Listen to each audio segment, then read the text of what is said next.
Welcome to week 6 ka retro. This is if this is your first time in a retro, let me just tell you how this works. Every week we go through a lot of content in our question sets. A typical question set is 60 questions. That's 15 topics, and we try to go relatively deep in each topic. And then after the 1 hour, we pretend as if the quiz is over and we walk away, which is a waste of good material. So we should ideally go over the content again and see if we can pull out something interesting from it. So that's what this session is about. We'll go over the questions again and see if useful stories come out, if some new clues click or something. Firstly, before we start, whoever is here, please give yourself a quick pat on the back because everybody managed to complete their games by Monday morning this week. There were some major offline quiz events this weekend, and it's particularly impressive that everybody was able to account for that and complete and managed to plan their quiz for the week around that. One of the first things that attracted me to Beamer format in general is that it's so rapid, it's so tightly structured, it's so predictable in length that you can plan the rest of your life around it. And you guys have shown that that is possible. Well done. For the format of the retro, we'll go quad by quad. The questions will not appear in the same order as they appeared in the question. We'll be going topic by topic. In each topic, I will try to get one of you to volunteer, and by try means I'll just write down your name and hopefully you'll have you'll be willing to answer. If somebody is a musketeer and a musketeer means if you got all 4 questions of that set correct, and if you happen to be on the call, please let me know, and then we can make you attempt the questions because you definitely are the person we want to test, having already proved yourself earlier on in the week. Normally we try to keep this very quick. I set a timer for 60 minutes. I thought this time we'll do it a little better. I'll try reading out every question properly and see if it's more fun that way. If it's not, next week we'll go back to the 60-minute version. But this time let's just see if going a regular quiz pace helps us or not. These are the chords that we did this week. As you can see, the easiest one was British bingo nicknames, not too surprising, and flag food, again, not too surprising. They were relatively easy, accessible chords, I think, both of them. The hard ones, I think you can predict. One of them was called Authors Who Can Just Go to Hell. And I found myself apologizing for questions in that quad multiple times this week. We had some proper howlers in that set, as we shall quickly see. Let's start. Question. The first quad we're looking at is surgeries on female reproductive parts. We have a musketeer in this. Debasmita got a musket on this. I don't know Debasmita's on the call. Probably not. She's not. In which case, Kothari, you will be attempting these questions. First question for you. An oophorectomy is the removal of what? This removal for persons with female reproductive organs is biologically equivalent to castration. The procedure is commonly performed because of cancerous or non-cancerous growths as a measure to prevent cancer or in conjunction with a hysterectomy. An ovary is correct. This is removal of ovaries. Well done. The second question. These two procedures together are one of the most common surgeries on female reproductive parts and are usually recommended for miscarriages, abortions, minor growths, or other uterine problems. What are these procedures? An abbreviation will do.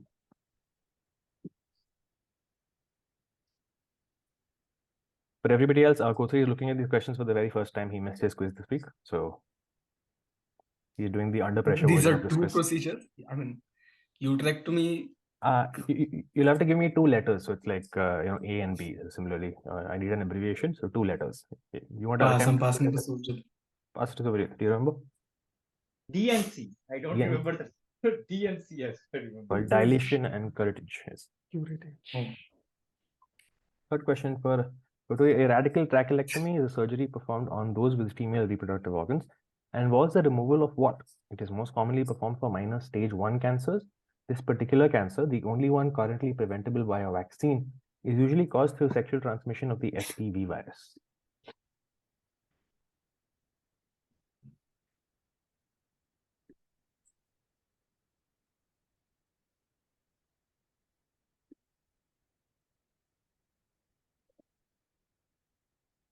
HPV, I know, can be transmitted by kissing, and it's something. I want to put someone on seat 3. I'll just quickly put Ramesh there on seat 3 so that you can pass to Ramesh. Pass to Ramesh. Not, you want to answer? I was there in the quiz, right? This is the cervix. Cervix. This is the cervix. There is a question on the same topic in our Gen Z quiz. In your Gen Z quiz, matlab? Gen Z quiz. So there is a company with Bani J and all those people have started to do advertisement of that. Oh, okay. I'll send you the question. Okay. Fourth question for Godfrey. A myomectomy is a procedure performed with those on those with female reproductive organs to remove what common non-cancerous growth. In this procedure, the main reproductive organ remains preserved, thereby retaining reproductive potential. Is it an ovarian cyst? It's not cyst, and we've not been prompting also on cyst, which is yeah. So, a question for Sujit. It was fibroid. Fibroids was right. Yes. Yep, I was scribbling about it being cyst and not. You want the only one. They are similar, it seems. So I checked it subsequently. Yeah, my late night reading. Apparently, fibroids are in the uterus while cysts come up in the ovaries. Ovary. Yeah. That seems to be the only difference. Okay. The same thing which is there in both, but we have different organs. we have an extra in this quote. This is for Godfrey. A fertilized egg can't develop normally outside the uterus.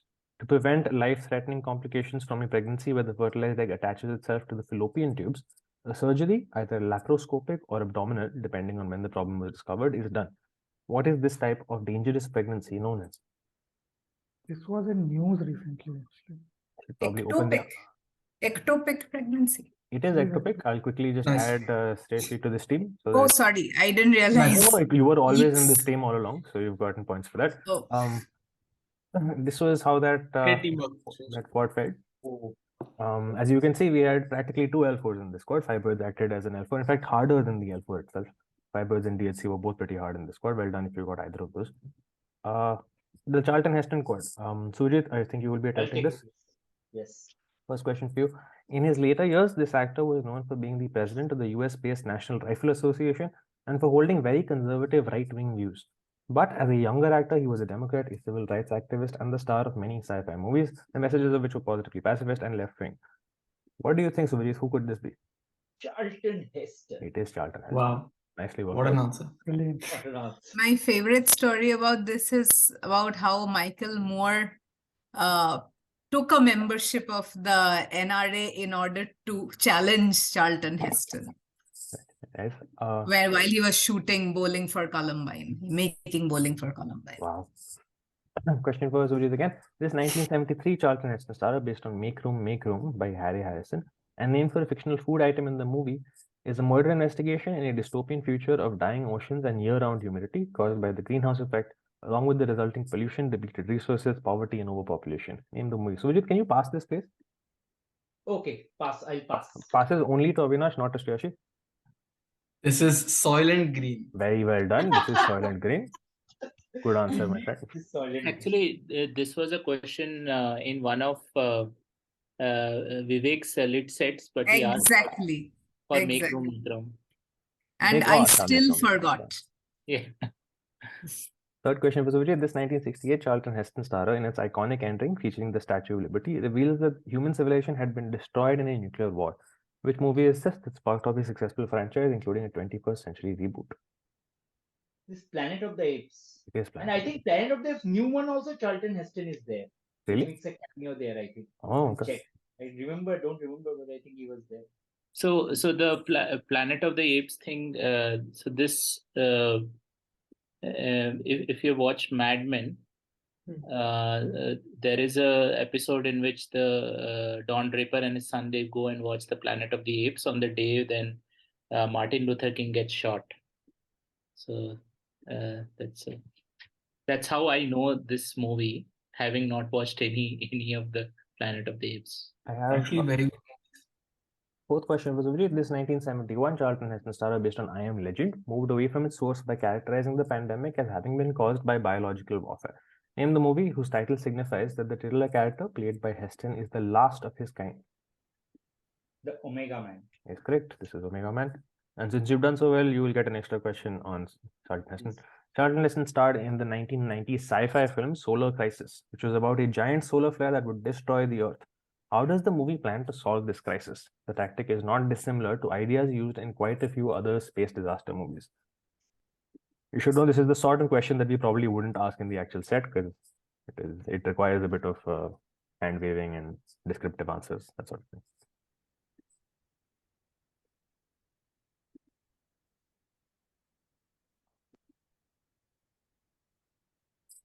How the plan movie? I don't know, by some missile or something that they will fire, which will destroy that. I'll take it. This is It's a nuclear missile. They dropped the Nuclear bomb on the sun to Bomb on the solve the solar flare problem. If you have a solar flare problem, you just you Armageddon it, is what I heard Rajat call it. You throw a bomb into the sun and problems are solved. Start with questions. Okay, this is how that quad fared. Omega Man appropriately played a little harder. Soil Green and Heston were swapped according to what as opposed to what we expected. For better than GDP, these are the people who got 3 out of 4, but Knots will be trying this. Knots, first question for you. The modern version of which economic index or measure was first developed by Simon Kuznets in 1934 when he warned against its use as a measure of welfare. Despite these warnings, it was adopted by the USA in 91 and China in 93, post which it has become the standard for a country's welfare despite its shortcomings. Yeah, through that long question, I was like, GDP, when it's probably too late for 91, 93, it is GDP. The answer is GDP. I can't remember, did you miss this one? Yeah, I missed this one because I think you attempted something that's about to come in the next question. Yeah, I think in every game that happened, the secret was coming. Everybody took a guess on this. Yeah, You're right. quite a few games that I read, the first guess was always this one. Yeah, 91 seems so recent, and I've been hearing of GDP. Maybe I'm not that old. Second one for you. Another anti-GDP debate centers around the use of what alternative composite measure that is used to rank countries into 4 tiers of blank blank. Developed by Pakistani economist Mehboob ul Haq, it uses 3 key sub-measures to derive this: the average life expectancy, the average number of years of schooling, and the per capita income. Its letter abbreviation will be accepted. Yeah, I got this right. HDI, Human Development Index. This one is HDI. And even for this question, I saw some people attempt the answer to the next question, which you're about to see. One of the most common alternatives to GDP, the blank approach. Not this one, sorry, the next one. Blank approach was developed by Nobel Prize winning economist Amartya Sen along with Martha Nussbaum. Fill in the blank to give us the measure that gives credence to a person's degree of freedom, choices, and an individual's faculty to act towards achieving the values they desire. I didn't get this one. I still don't remember this. Oh no, okay. Try something.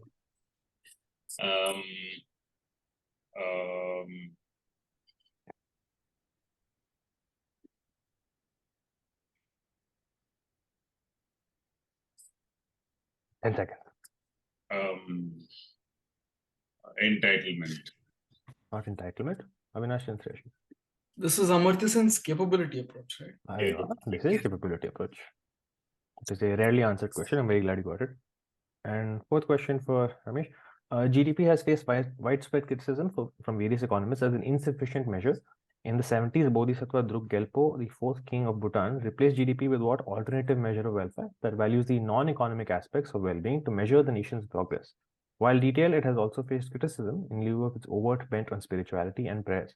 A 3-letter abbreviation will be accepted. Yeah, my favorite country. This is a gross national happiness.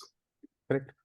We were prompting on pretty much anything that says the word happiness, but only accepting either GNH or GDH. Yeah, exactly. I think I was prompted and I said some approximation of that, but not exactly gross national happiness, which is why. The worst thing is if somebody goes down in this question, they'll take a few players with them. They'll say happiness index, they'll get a prompt, then everybody else will say something index.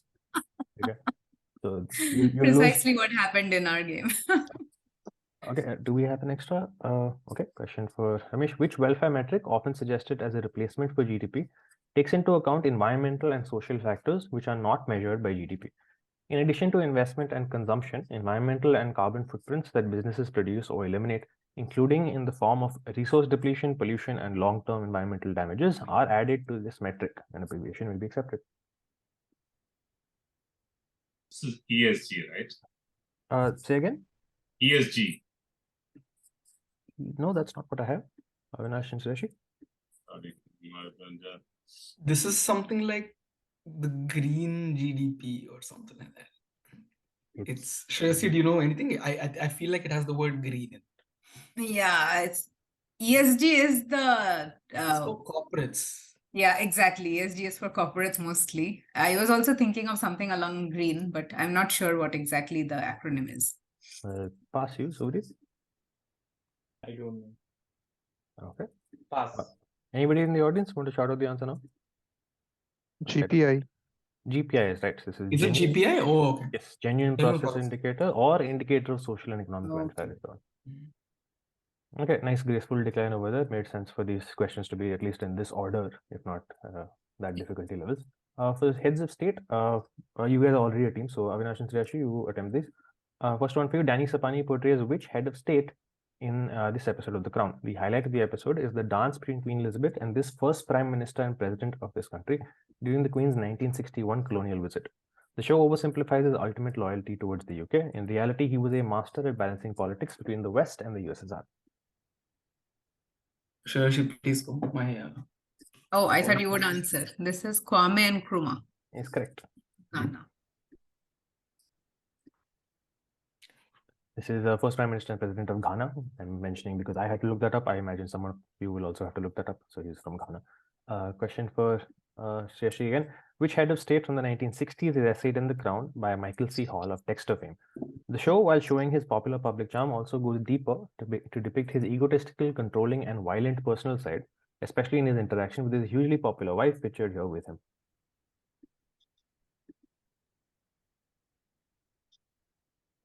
Avinash, you take it. I'm so bad. I'm hugely popular and Jacqueline Kennedy and John F. Kennedy. Yeah, Is correct. This is John F. Kennedy. Well done. Yes. Third question for Sriyashi and Avinash. These photos show Alex Jennings and Derek Jacobi portraying which real-life head of state? I'll make this a little bigger, I think. Across 3 seasons of The Crown, large parts of his role are depicted in France, where he'd moved to after voluntarily ceasing to be the head of state. I need both the name and the regnal number.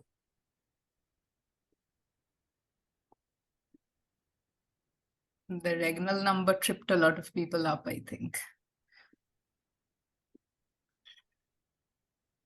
Could you want to guess a first name and a number? King Charles II. Not that. Ramesh? No. Okay. Oh, Ramesh doesn't remember? Sorry, me? Okay. This is Edward VIII. Edward VIII, right? So I saw Somebody in our game guessed Edward VII. Somebody get Yes. Edward VI. Yes. I had a game in which somebody said, "Oh, this is the abdication guy, George VI," and he's absolutely right. It is the abdication guy, but it's George VI's brother, Edward VIII. Which is bad luck. That was me. Yeah, that was me yesterday. So you Oh shit, that was you. Okay. Question for I was in a 2-member game. It's really tight, and you don't have some answer gets stuck in your head, and you just blurt it out because you're also a little ahead in the game in terms of points. I got 2 of the ones wrong in this particular sequence. Yeah, the next one too. Fourth question, Avinash Shashi. Which 1990s real-life head of state is essayed by Anatoly Kotonov? He appears in an episode called Epitaph House, where the Queen confronts him for having disrespected his grandfather's relatives, her grandfather's relatives, the Romanovs, by ordering the demolition of Epitaph House, where they had been slaughtered in 1918.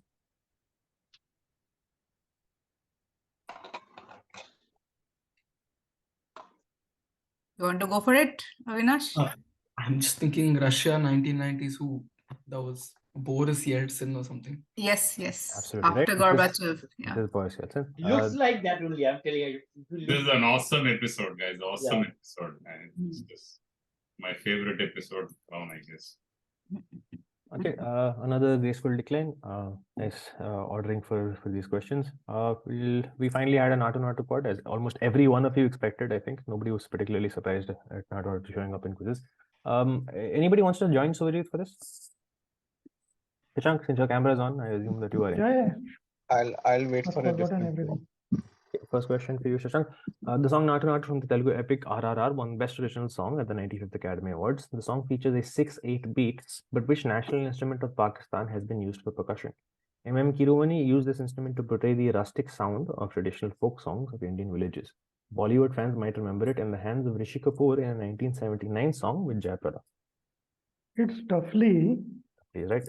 but that national instrument of Pakistan is like one hell of a red herring. Is That it? What does that make you think? What do you think? Like people went into overthinking. The last line is enough to answer. Yeah. People in our game have guessed Damru, and I went Damru in Pakistan. कुछ ज़्यादा ही हो गया. Last time was added later because Dhruv Kant is just adding Bollywood hints wherever applicable. So if the answer is roughly, obviously he has to add this last line. It's a very fun line to add at a question like this. Tabla was also a popular guess. Tabla, I had dholak also. Dholak, dhol. I heard Dole as well. Question for Suvajit Shashank. Naatu was shot in Ukraine during the second wave of the pandemic, and as Indian and British extras could not be flown in from their countries, proxies were used. Professionals from the Kiev Ballet Theatre played British ladies. Musicians were sourced from Kiev Orchestra, who played the Indians in the background. They were valuable to have around set in case of emergencies, and were more than glad to be there, though recent affairs have led to many of them being evacuated. Can I try this? Yeah, go ahead. Should be the Indian medical students there, right?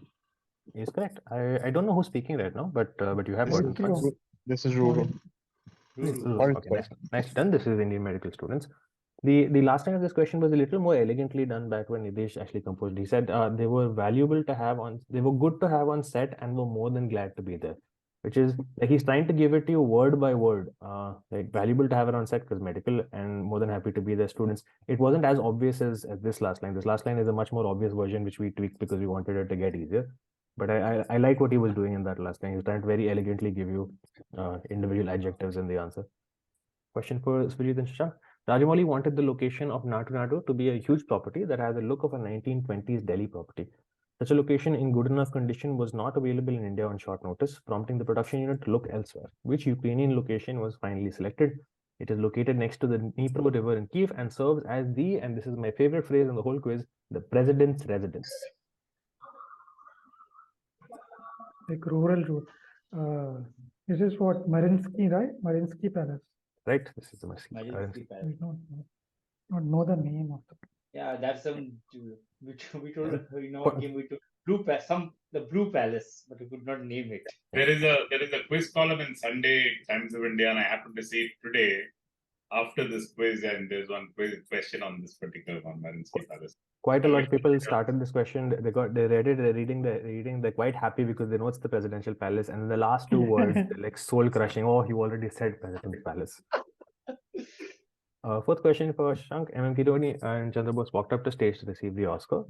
Chandra Bose managed to say only one word, namaste, as Kironi took up most of the allotted time singing his own version of which uplifting 70s hit by a pop duo. You won't listen to him right now, but you can sing the last line if you want. I can't sing. Top of the world.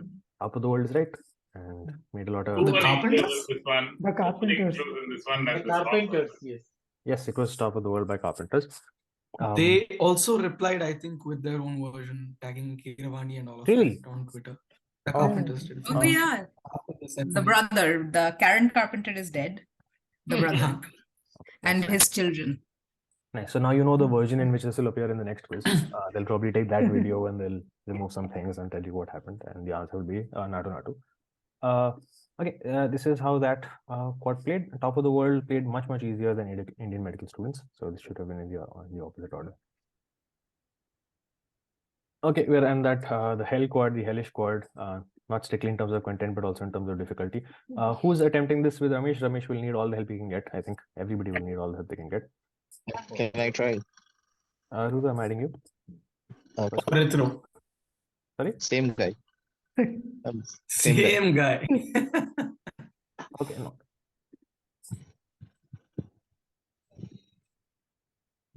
Question for you, Dan. Did I spell that incorrectly? Yeah, correct. Okay. Dante's Divine Comedy may be the most famous work of literature depicting a journey to hell, but there are others that do the same. In this 18th century novel, the writer portrays hell not as a place of punishment, but as a source of unrepressed energy, opposed to the, and this is the worst sentence in the whole set, the reading wise, opposed to the authoritarian and regulated perception of its transcendental counterpart location. What work of literature that C.S. Lewis drew inspiration from to write the oppositely named book, The Great Divorce? I don't have a clue for this. That's Paradise Lost by Milton. Nope, Ramesh gets it wrong again. Avinash and Shreyashi. Sorry, Shall I say it? Yes, please. Yeah, this is William Blake's Marriage of Heaven and Hell. Yes, correct. This is. And the side trivia for this is the work that contains the phrase "dose of perception," from which Aldous Huxley got it, and from Aldous Huxley, Jim Morrison got it and named his band The Doors. Sorry, I wasn't even listening, hearing the question. That's a much nicer funda. We definitely should have used that instead of just asking for the book title. But yeah, what to do? Second question for Ramesh and Rudru. The book Eric, stylized as Faust Eric, is a parody of the Faust legend that was released as the 9th book of a comic fantasy series. In this, Eric travels to hell, where they discover it has become steeped in bureaucracy, the demon king Astfugul having decided that boredom might be the ultimate form of torture. Which series is this book a part of? Aritra, go for it. I don't know. I'll pass. Ramesh? Pratchett's comic book, which is the Discworld. Discworld. Oh, Discworld. It says comic fantasy series. There really aren't that many comic fantasy series. So This Discworld is the only comic book in the series. It's Oh, is it a comic book? it's a graphic novel. Oh, not interesting. a I didn't know full that. on. Yes. Question for Ramesh and Aritra. Again, in this Hugo Award-winning work, this, by the way, is our only unanswered question of the set. We finally, week 6 of the season, we finally have an unanswered question. 212 people were not able to answer this. Everybody passed this. In this Hugo Award-winning work from 1985, Heinlein depicts a heaven ruled by snotty angels and a hell where everyone has a wonderful time, with Mary Magdalene shuttling breezily between both places. What is the work, getting its title from a notorious hell-traversing 1919 work by James Branch Cabell? The title, however, changes the first name of that work to a biblical book belonging to the Old Testament. No idea. I can guess Genesis, perhaps, from the thing. Ramesh, do you remember the answer? Nope, I don't remember the answer. Can't blame you. Question for Surya and Sashak. Sounds like a book I'd like to read. I can. Oh, you would love to read. This is, I This forget, is Story, our- a comedy of It's not for us. justice. So Vijay, Yeah, Sashak? Job Sorry, or comedy sorry. of justice. Job or comedy of justice. Job, This a is comedy of Book of justice. Job. Book of Job Job. or comedy. Yeah, The this is where the Sodom and Gomorrah story happens. Ah, okay, okay. No, that's okay. That's the original book of There's a Job from the lot. Old Testament. This so the James Branch Cabell work is called Jurgen, a Job, Comedy of correct. Justice, and the 1985 Heinlein work is called Job, a Comedy of Justice. Both, I I mean, can take honestly, an educated guess at whose quad this is. really, go ahead, go ahead. Is it Udupa's? It's not, no. So No? Urupa is the only one who maintains that this question is actually answerable, but it wasn't one of his quads. Yeah, Teju from guess. this question, I guessed it might be Udupa's. This is how it played. Nothing surprising here. As you can see, Oh. William, Marriage in Heaven and Hell was answered only 6 times. Job, a Comedy of Justice, answered 0 times. We've received some very angry feedback about this question in particular, like properly like seething with rage, written by somebody 15 years old or something, who absolutely does not like us for what we've done over here. It's just if you see a question like this, sometimes because if you have a bad time in a quiz, you'll consider it a personal affront. You'll think, oh my God, you're making fun of me for not knowing these incredibly obscure books that you're reading. That's not what we're trying to do. We're trying our best to estimate what people already know, and sometimes we're hilariously wrong, like here. So in this case, turns out none of you knew about this book. We got that wrong. Sorry about that. Do we have an extra question? Yes, we do. No, this is the 4th question for Ramesh and Aritra. In one of the 2 narrative arcs of this epic poem, Satan and the fallen angels visit Pandemonium, the capital of Tartarus, which is a Greek representation of hell. Which 17th century epic poem? Overdressed for a quiz. Zubair, you need to mute Zubair. It's almost like you're going to give some keynote or something. I know. Already answered. There we go. Zubair has been muted. Ramesh and Aritra? Already answered, right? Answer. Yeah, it First was already answer. answered by Ramesh. It was already out, so I could see the answer. Paradise Lost. It was Paradise Lost. And we're on to biblical words. We have a musket in this by Francis Rodriguez, who I'm guessing is not on the call. So if anybody else wants to attempt this, please let me know in the next 2 seconds. I'll like Vamshi. Makshi, thank you. First question for you. As the first of Jesus' followers to see him after... Guys, figure out your muting, man. Who is this No, now? Vamshi has unmuted him, but okay. Okay. As the first of Jesus' followers to see him after his resurrection, and identified in the book of Luke as the woman who washes Jesus' feet with her tears, the medieval English spelling of whose name has come to mean tearful or sentimental? This is Mary Magdalene. Is right? Well done. Maudlin. Maudlin. Maudlin meaning tearful or sentimental. Your second question. After the Israelites were delivered out of Egypt, they were instructed by God to celebrate Yom Kippur. One of the rituals mentioned in the book of Leviticus involved a priest confessing the nation's sins over an animal and then chasing it into the wilderness to carry away the sin. What word for someone who faces unmerited blame is derived from this practice? This is scapegoat. This is one of my favorite things because I didn't know this before. Yes, this is scapegoat. It's a familiar funda, but it's very nice if you've seen this for the first time. Then it's always a favorite. Third question for Vamsi. Okay. The 2022 Netflix documentary Our Father covers the story of former fertility doctor Donald Klein, who used his own sperm to impregnate unsuspecting patients and produce 94 non-children. He is said to have beliefs aligned with which Christian religious movement? The adjectival name comes from the combination of the two blanks from a Psalm 127 quote that compares sons with arrows, saying, "Blessed is the man whose blank is blank of them." This is quiverful. Right. So blessed is This the is man. also I like this question also because it's workable. You don't need to know the answer. Yeah. Okay. So Arrows. Fourth question for Vamsi. Once used to refer to an ancient unit of money and hence related to the Sanskrit tula and Hindi tol, what word took on a new meaning due to a parable in the Gospel of Matthew, where a landowner entrusts his property in these units to his slaves as per their natural abilities? The slave who buried his money instead of building on it is criticized in the parable. Talent? Talent is right. Would you call that question workable as well? Yes.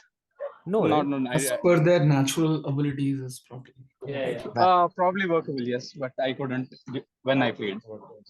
Also, I think it's a, the point I'm trying to make is what's workable totally depends on what you know, right? So, I mean, No, the thing is, for example, the quiverful question, I didn't know anything about it. Yes, I Every agree. word in there is new to me. So it's workable for you, but workable for you does not mean workable for everybody else. Oh, right? okay, cool. So Yeah. Also, I think this is a known funder, right? Talent. So what do you mean by known funder? You want to explain that? As in something that has been asked multiple number of times. Exactly. So I mean, yes, that's the point I'm getting at. Workable for one person, very much not workable for somebody else. Correct. Absolutely. This is how that quad played. Nice and blue, the way we like it. The ordering was wrong for talent and quiverful. Talent turned out to be harder than quiverful. For new lands, quite a lot of muskets in this. As you can see, Sanath, Movin, and Maitreyi all picked up muskets. I feel like Maitreyi might be here. Maitreyi here? Maitreyi was there. No, he's not here right now.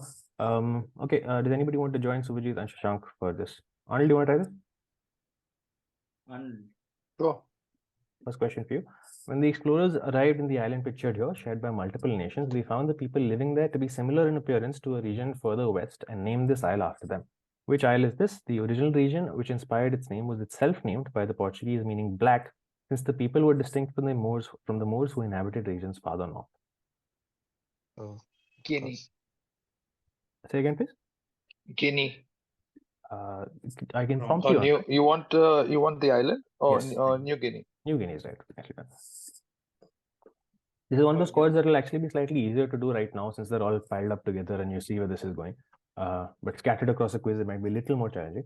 Question for Arnold: which French city across the also the capital of the Centre Val de Loire region in France gives Joan of Arc an epithet called Maid of Blank for a significant role in the siege here that stopped the British advance during the 100 Years' War? This city's name lives on in another musically inclined part of the world. New Orleans. Orleans. Okay. Orleans, right? New Orleans being the musically inclined part of the world. Oh, in some places. Oh, okay. Sorry. Yeah. I got confused. I should read the bold ones. No worries. I mean, either way, I'll tell you where you're going, whether you get prompt one or the desired one. Question for Arnold: which westernmost and least populous province of the Netherlands is pictured here that endured a great catastrophic flood in 1953? An island in Denmark also bears the same name, and this similarity has led to some confusion around the etymology of a place much farther away from both. Zeeland. Zeeland is right. And the last question for this quad from the set: which island country and self-governing crown dependency is the largest of all the Channel Islands in the UK? This Norman-influenced island lent its name to the most densely populated state in another country across the ocean to the west, also an erstwhile crown colony. Jersey. Jersey is right. York was also a popular guess, understandably, since you know where the quad is going. So. Okay, we have an extra for this. Arnold, question for you. Which maritime province of Canada, one of the 4 Atlantic provinces, has its capital at Halifax? Interestingly, this is not the only place in the world named this way, with the French colony in the Pacific also sharing the name in terms of meaning, even though they're totally different words.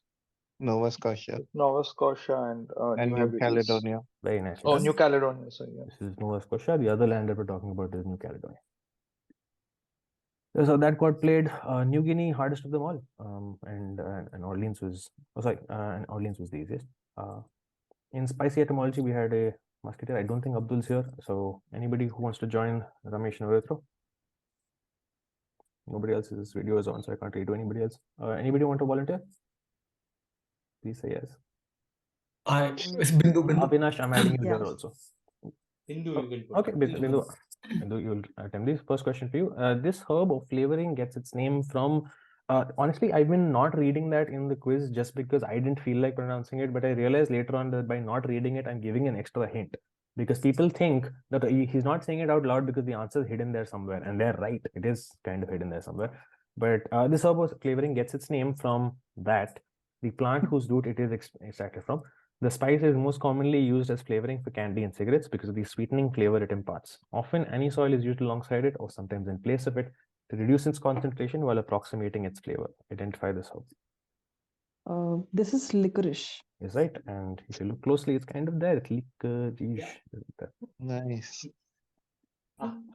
I had no clue until the reader read it, and then I thought, oh, actually. I read the quiz 10 times and I still didn't notice it. It's only when somebody pointed out, oh, you're not saying it out loud, so it must be there. And then I looked closely and it was there. So I was shocked that that happened. Question for Bindu. The etymology of this spice lies in the term terra merita, meaning meritorious earth, a reference to the mineral pigment-like color of the spice when it is ground. An integral part of Indian cuisine and medicine since antiquity, this versatile spice is now growing in popularity the world over, being recognized for the valuable commodity that it is. Which spice? We need the English name. Cinnamon. It's not cinnamon. You have to wait for us. Avinash, Shiva. You go for it. Yeah, this is definitely turmeric. It is turmeric, yes. Oh, nice. So the story goes that Cristiano Ronaldo is a very big fan of turmeric and puts turmeric into everything and considers it's a superfood. Including yerba mate. Third question for Bindu. The capital of the Veracruz state in Mexico is the source of the name of a spicy cultivar. While the capital's name starts with an X, the spice uses a different letter while retaining the same core pronunciation. Identify this cultivar. Is it jalapeno? You're getting it very easily. I don't know how you're doing this. This is jalapeno. No, I love my food and I love my beverages. Yeah. And fourth question for I you. just loved it. Yeah. A certain spice gets its name from the French term clou de girofle, meaning nail of the gilliflower, because of the resemblance of the spice to the general shape of the flower. With spice, part of everyday cooking and commonly found in Indian kitchens. We need the English name. Is it star anise? No, it's not. Star anise. I got it right in the quiz, so it's gone now though. Avinash, Shivamshi. Is it clove? It is clove, yes. So you can This question made me very uneasy every time I read the question because I'm reading out the answer every time I read the question. Yeah, it's you have to be careful about how you say that out loud. Something that you can read without being aware that it's giving away the answer, but it's there.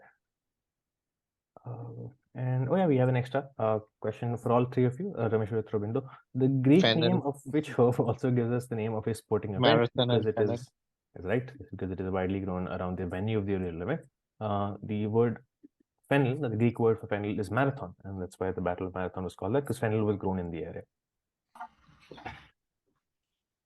Nothing particularly interesting there. Wait, there's a sporting event called. Wait, what? I'm a little confused with the question. So the Greek word. The Greek word for fennel is marathon. Cool. This question was also there in the general quiz prelims. You're really pitching this quiz. I hope you're sharing it with us immediately after this. This was not in Shobo's quiz. This was in the general quiz. Gen quiz, not Gen Z quiz. It's Gen quiz. Yeah. I don't have even.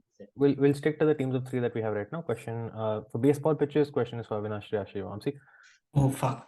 In Major League Baseball stats, SL refers to a pitch that is faster than a curveball but possesses less spin movement. The very aptly named Hall of Famer Chief Bender is credited with bringing this pitch to prominence. What is SL short for? It shares its name with a small sandwich made with a bun. Let's wait for Avinash to come with a guess. Small sandwich made with a bun. Yes.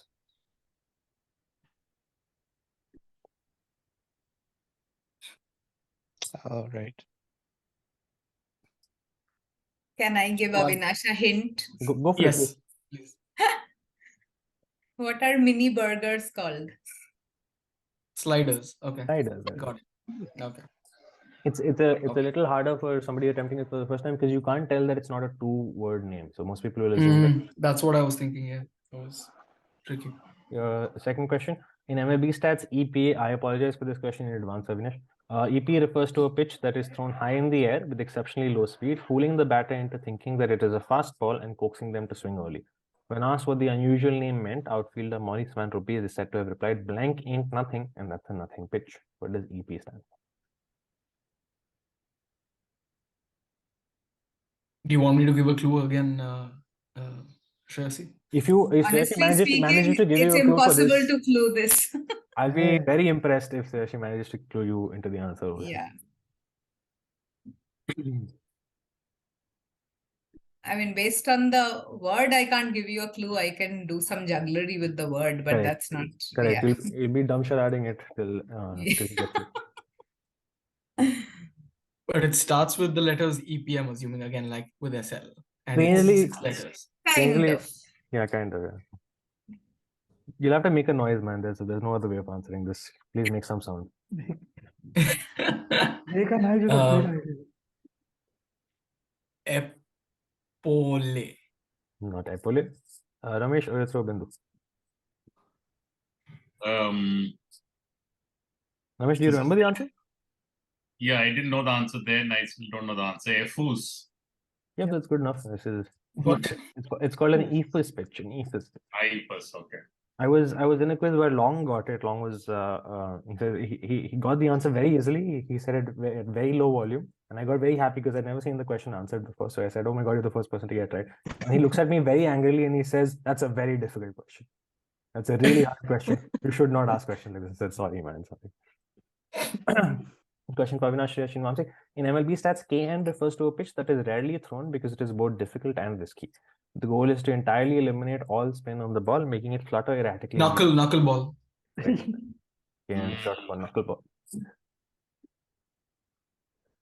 Now, fourth question. SI refers to a pitch with hard downward movement. This movement made at fast speeds is great at inducing weak contact on the bats. What is SI short for? It shares its name with a weight attached to a fishing line or net to keep it underwater. Could I try this? Yeah, please. Okay. Yeah. Is this a sinker? It is a sinker. Nice. Well done. Makes sense. 6. So the weight attached to the end of the fishing line is also what shows up in hook, line, or sinker, which I think is what Suvajit used to get the answer for this. Makes sense. And I think I have an extra for you. This is for all three of you. In MLB stats, SC refers to a pitch that in theory has the same effect as a curveball, but is exponentially tougher to throw because of the awkward arm motion required to make the ball break in the opposite direction. What does SC stand for? Which may remind you of a movie genre from the late 30s and early 40s. Screwball. SC is a screwball. Not a question, but yes, this is screwball. Oh, I thought he said everyone could try this. Sorry. No, Yeah. I did say that I should have clarified that team only. Between the Sorry, teams. sorry. My No, bad. my mistake. Sorry. So that was screwball. Well done. This is how that forward played. EFUS was answered 4 times, presumably by our American players. I don't see how anybody else could have possibly got that. In flag food now, Suvajit, Shashank, Arnold, your questions. The story behind the pizza margherita, arguably the most famous of its kind, tells that it was made by Rafael Esposito, the chef of Pizzeria Brandy, in 1889 to honor the Queen Margherita of Savoy. What did the dish aim to imitate with its red tomatoes, white cheese, and green basil? Flag of Italy. Yeah, Italian flag. Yes, right? Italian flag.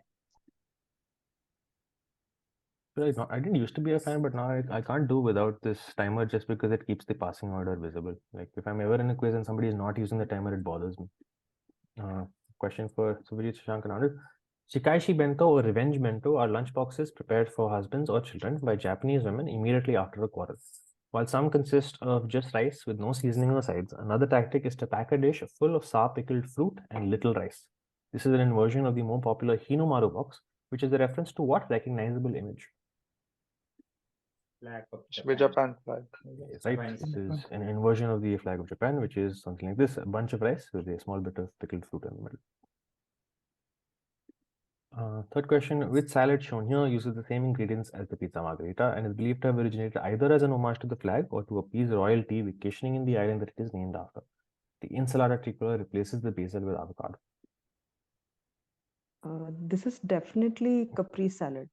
Right, this is a Capri salad. I'm just. I chose the wrong quiz. I chose Sardinia salad. Oh, understandable. Yes. Fourth question for Suvajit Shashank and Arnold. This cocktail combines beer, lemonade, and grenadine syrup. Though hailing from France, it is named after which neighboring country? Since the red and white bands are similar to its flag, it is the most densely populated sovereign state in the world and the country with the shortest non-zero coastline. Monaco. Monaco is right. Yes. It was choice. It's called a Monaco, this cocktail? Yes, this cocktail is called a Monaco. I mean, it looks like beer only. Beer, lemonade, and grenadine. Somebody in our game guessed So San Marino. two of the answers here were absolute giveaways. Really, which ones do you think? The Italian flag and the Japanese flag. 70%. Especially the it one of helps those two to- that comes second for sure is like then. Yeah, because it helps to know that it's flag food, the quad. If you don't, then it's maybe a little more tricky. Yeah, definitely. Not for the Italian flag, I guess, but okay. Like the last line, shortest non-zero coastline. Yeah, it is a nice way to clue Monaco, shortest non-zero coastline. I haven't seen that before. Got down to that even that part. Okay, into gears now. It was the way to spot the mechanical engineers in the league.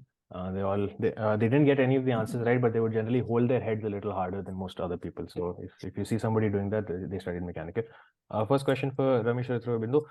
This type of gear has teeth cut at an angle to the axis rather than straight and parallel to it. It is used in applications where noise abatement is important because angled teeth engage more gradually than simple spur gear teeth. What is this gear called? Because the angled teeth are a cross-section of a blank shape. A double form of the shape is familiar to us from the world of biology. Double helix is what I know from biology. I don't know whether that works here. Yep, Yeah, these are it's a helical helix gears. Helix, you're saying. Yes, helical. Helicals. Question for Ramesh Bindu. Blank and blank gearing is a method of converting reciprocating motion into rotary motion. James Watt used this gear on a steam engine in order to get around a patent on the crank mechanism.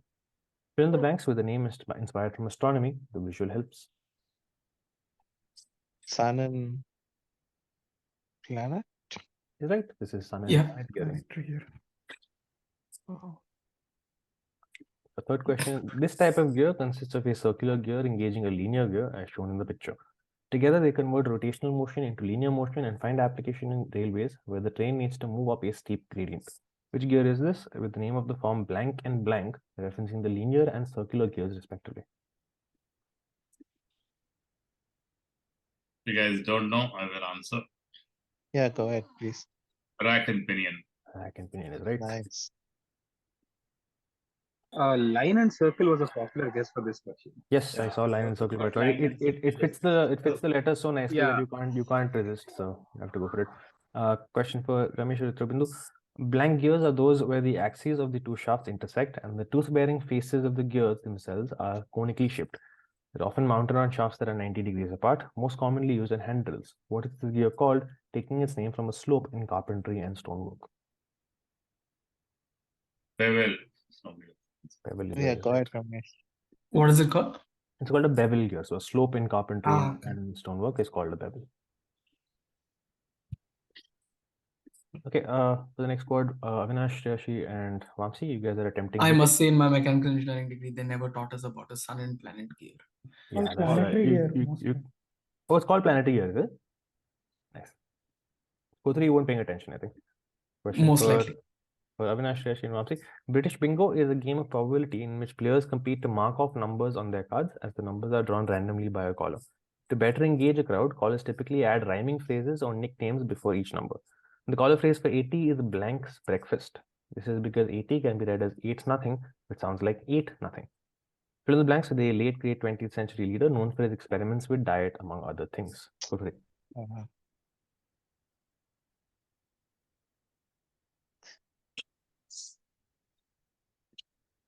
I mean, we have someone who got a. Avinash, if you want a hint, let me know. Yeah, hint friend. Another chance. Could I give this a try? Hold on, Yes. Avinash is attempting it first, and let's Shashi give a hint if she needs to. Hint, Shashi. Okay, just read the last line once or twice more. She's being very honest. Yeah, experiments among other things. I don't know why anybody would sign up to do what Kotri is doing in this quiz. Like 22 people will watch me while I attempt a question. I It's for okay. one would I don't not do care. this. It's my punishment for Yes. not For missing your quiz. doing the quiz. Yes. No, I passed. Pass. Let's pass to Let's Bindu. Bindu. Oh, Yeah. sorry. It's Gandhi's breakfast. Yeah. Yes, Gandhi's breakfast, ate nothing. Abe. Okay. Experiments with. My experiments with truth. That's what Truth, I yes. was. Experiment with But okay. truth. Yeah, experiment. I was okay. Didn't like My this. problem was I was looking at late 20th century leader. Happened to a lot of people. Happened to a very lot of great. people. So it's a big mistake. Like we shouldn't be putting phrases like this. But I realized in quite a few games, people were reading it that way. That late 20th century, as opposed to late as in died, but late 20th century. Second question. Yeah, I again I didn't realize it didn't become clear until somebody pointed out and somebody asked for a clarification. At which point I did give the clarification. Question for Avinash, Shreyash, and Vamsi. The caller phrase in British Bingo for the number 10 is typically constructed using the first name of the current incumbent in a specific public position and a short word, which is a kind of dwelling place for animals, which rhymes with 10. Based on this logic, what is the current two-word phrase for 10 in British Bingo? Nice. I'm gonna go Rishi Den. He is correct. It is Rishi's Den, number 10. Well done. Wow. Guess what I answered in my game, Avinash? Sonak's You turn. got a musketeer. No, this is she got 3 out of 4. Oh, you didn't. I Oh, got you 3 because I answered that screwed up Charles is this dead. one. I said Rishi's pen. Yeah, Oh. popular one. Popular. Yes, many people guessed pen in one of the games. Yeah, so Which I read. I will categorically ask, can you spell the last? Like D-E-N or P-E-N? Oh, if in you my game, the if you do person that. before me said Boris's den. Oh, okay. So the kind of dwelling place for animals, pen fits just as well as a Pen den. also does, yeah. Understandable, yes. Third question for Avinash, Shreyash. What number is called the Royal Salute in UK Bingo? One of the caller phrases which do not rhyme with the number. The phrase references the number of guns in a customary gun salute, typically performed as a display of honor. The number also appears in the name of the 2009 Green Day song. 21. Is correct. 21. Question for Avinash again. What number is nicknamed Pick Up Sticks in Housey, the Indian version of British Bingo, referencing the 2 digits that precede the same phrase in a popular English nursery rhyme? Oh shit. Oh shit is not the answer. Oh shit is not the answer. Hold on. Okay, sorry. Oh, 5, 6, 56. I should be a good clue here. Surprisingly, a lot of people messed this up. I did not know this. Yeah, I think a lot of people guessed 1, 1, 11. Yes, because sticks, yeah. And Yeah. A lot of people said 66. they did say 66. Dhruv had some good advice about this. He said nursery rhymes are one of those things where because you learned them at a certain age, you assume everybody learned the same ones. Everybody did not learn the same ones. So it's quite possible that things you assume everybody knows with nursery rhymes aren't something familiar to everybody. 3, 4, shut the door. 5, 6, pick up the stick. 7, 8. Lay them straight. Lay them straight. Okay. 9, 10, a big fat hen. So when I read the quiz, whoever got the answer correct, I tried to get them to recite the whole poem. It was successful once. And we What is have 1, 2? 1, 2, buckle my shoe. Buckle my shoe. I was Agatha like, Christie. tie your shoe doesn't make 3, 4, shut the door. Genuine learning going on in this retro. There is a very Kannada version of this also, which we can discuss. I mean, you might as well recite it now that you mentioned it. It's Ondu Iredu Besina Ladu, Moonu Naluku Mysuru Paku. Okay. Abhishek, your Kannada is killing me. And then there's good attempt. Go on. What is Ainuaru? Bisi Bisi Pesaratu. No, what is Aiduaru? Ainuaru. 5 and 6. Yeah, but what is it after? No, what is the phrase after that? I forgot that one. But then man. Sorry. Somebody put something in the chat. Question for you guys. I have an extra question for you guys. Yes, Ramesh, go for it. If you had asked 57 channels and nothing on, whose song is that? Sorry? 57 channels and nothing on. It's a famous song. Not famous enough, apparently. Okay. Bruce Springsteen. That's a famous song. 57 channels and nothing on. I have an extra in the squad. This is for Avinash, Shreyash. Vamsi, the British Bingo nickname for which number is Dancing Queen? So it'll have to be one of the teens. ABBA, right? It has to be one of the teens, right? 17. Only 17. Yes, I was just going through the entire song for that one. 17, that's the lyric in case you needed it. Dancing Queen, Young Sing, only 17. 17. Okay, this is how that quad played. 21, by far the easiest one. I think we're on to the non-ascending ones, which is why the order doesn't matter anymore. Liberty leading the people, we have an art squad. This is Pusubhaji, Shashank, and Arnold. Nice videos for you. Several revolutionary fighters can be seen on the left side of Eugene Delacroix, Liberty leading the people, all belonging to a mixture of social classes. The young man in the top hat represents the bourgeoisie, and some have suggested that it is Frederick Wheelow, a future curator of which institution located not too far from the scene of the painting. Let's let Arnold try this. I think Arnold's trying for the first time.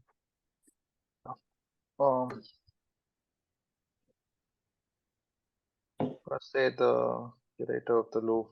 He's right. This is Yes, and this is the storming of the Bastille. So this Herman, I know painting is in the Louvre, right? I mean, yes, it is in the Louvre. Yes.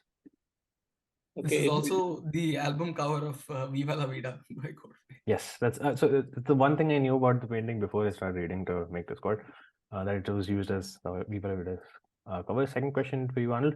Deeper in the background of Liberty leading the people is a man in uniform. This is intended to be a student from the prestigious École Polytechnique University, as evidenced by the use of what traditional hat? Its name literally meaning two-cornered. It remained a popular form of headgear, especially among officers well into the 20th century.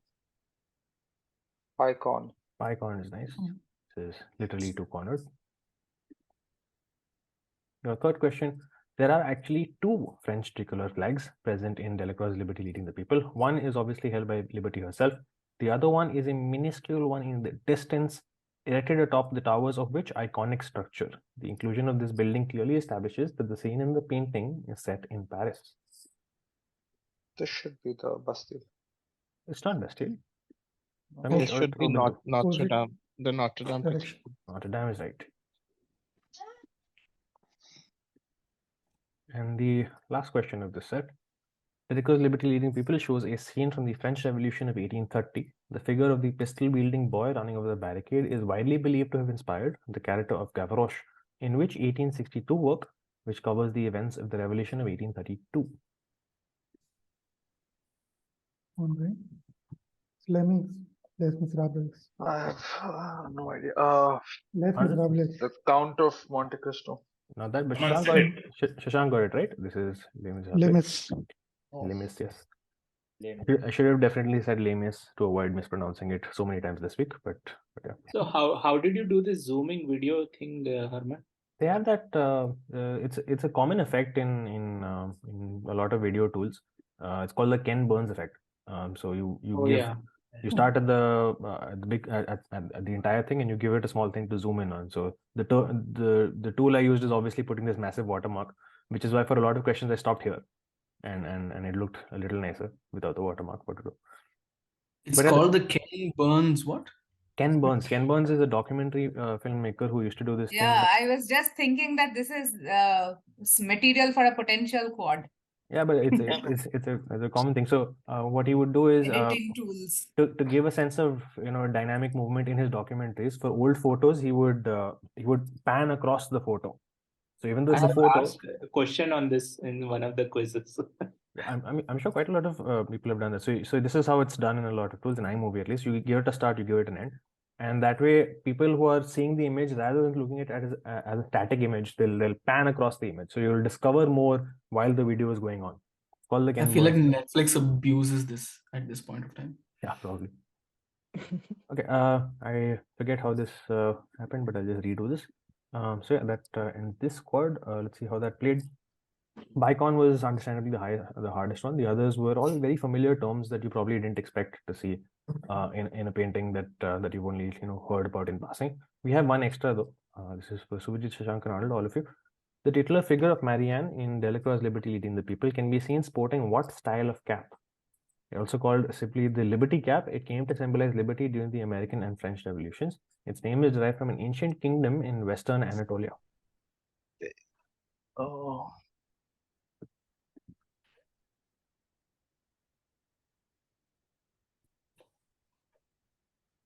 Yeah, I'm gonna pick myself. It starts with a T, but I can't remember. Is it Frisian? Frisian or something? Yep, that's right. It is the Phrygian, Frisian. Phrygian. Yep, that's what it is. Phrygian. Okay, I actually I had it wrong. He said I think he said Persian or something. No, he said Phrygian. He probably Persian. thought it was a YR, but you said it right. YR. It's Arnold got it right. This is Phrygian cap. Nicely yeah. done. Okay, and the last quad for today. This is for the readers of human body parts. Question for Ramesh, Oyatro, and Bindu. Several characters in the Harry Potter universe have the power of legimancy, including Dumbledore, Snape, and Voldemort. Best examples is right. Please let us listen to the question. Sorry, my bad. This. Harry Potter and I jumped the gun. Yeah, okay, that's quite understandable actually. The best example, however, comes from the sorting hat. The moment a student puts it on, the hat understands which house is ideal for them based on their fears, hopes, and dreams. The word comes from the Latin roots legier and mens in the common parlance of us muggles. What ability does the mastery of legimancy give you, which you cracked within seconds? This is mind reading. We were taking a lot of different variations of this. Question for Ramesh and Bindu. Again, this is the upper half of a 1594 Caravaggio painting. The painting shows a Romani woman seemingly rendering her services to the man, but a closer inspection would show that she is actually stealing his ring. What service is she pretending to render? The scale is commonly associated with Romani people as part of a trifecta. The other two involve tea leaves and crystals. So this is palmistry. Right? Palmistry. Yes, she's a palm reader, as you can see in the whole painting. She's reading his palm, but also stealing his ring. And third question for you. Watch this excerpt from a speech at the 1988 Republican Convention that is known for a famous 6-word quote. You'll hear the last 3 words. What are the first 3 words? If you know the answer already, that's great. But if you figure it out from the video, then that would make the answer quite meta. My opponent won't rule out raising taxes, but I will, and the Congress will push me to raise taxes, and I'll say no. And they'll push, and I'll say no. And they'll push again, and I'll say to them,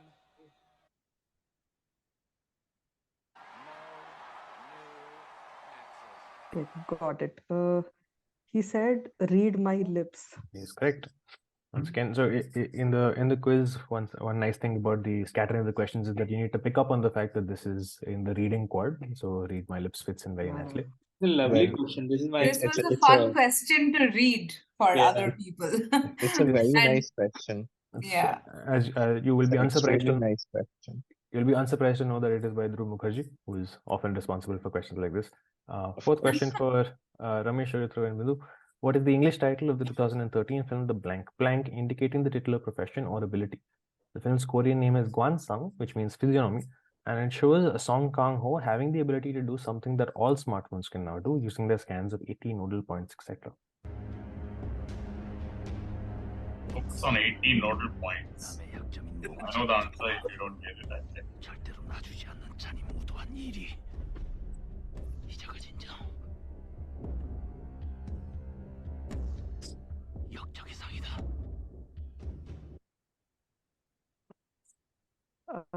Is the answer face reader?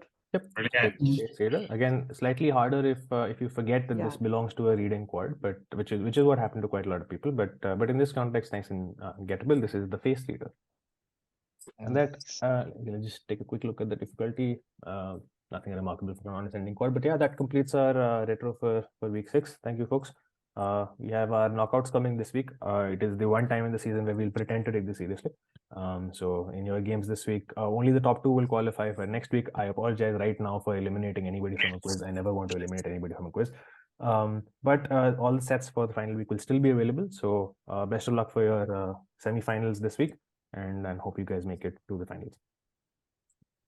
Thank you, folks. Thank you. Thanks, Arman. Thank you, guys. Thank you. Bye. Good night. Arman, do you want to stay on and do another quiz? Yeah, why not? Are we doing? You can stay. Yeah. Hey, some of us want to play Vivek's Mela. Oh, right. Do you want to team up for it? I heard Aki's voice. Where is Aki? Yeah, that's me. Okay. So people who are watching this on YouTube, I'm sorry for hijacking this at the end by saying that we're now going to move on to a quiz. But let me quickly stop this recording and good luck for the rest of your